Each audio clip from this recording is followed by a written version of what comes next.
va succéder à Yahya Sinwar à la tête du Hamas, après l'élimination par l'armée israélienne du leader de l'organisation terroriste à Rafah. Plusieurs noms circulent. Le premier n'est autre que son frère cadet, Mohamed Sinwar, haut commandant du Hamas. Il est également l'un des investigateurs du 7 octobre. Réputé pour avoir des positions encore plus radicales que son aîné, sa nomination pourrait porter atteinte aux négociations d'un accord sur la libération des otages et un cessez-le-feu à Gaza. Mohamed Sinwar a déjà été condamné en Israël pour acte de terrorisme.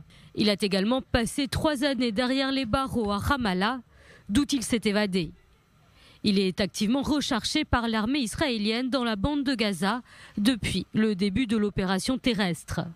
Autre successeur potentiel de Yahya Sinwar, Khalil al-Hayya, l'actuel numéro 2 de l'aile politique du Hamas.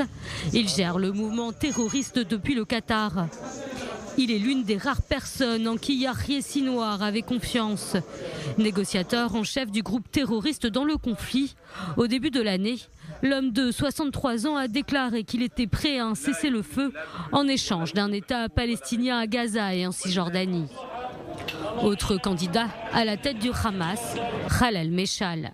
Il est le dirigeant par intérim de l'organisation terroriste depuis la mort de Yahya Sinwar. Les médias libanais annoncent qu'il est désormais la figure significative dans les négociations pour la libération des otages. Il a déjà été à la tête du Hamas entre 1996 et 2017. Une période au cours de laquelle ses relations avec Téhéran étaient compliquées. Khalal Meshal s'opposait en effet au régime de Bachar al-Assad en Syrie, soutenu par l'Iran.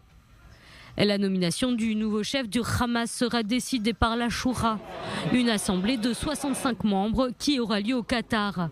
Un choix qui pourrait marquer un tournant dans la guerre à Gaza.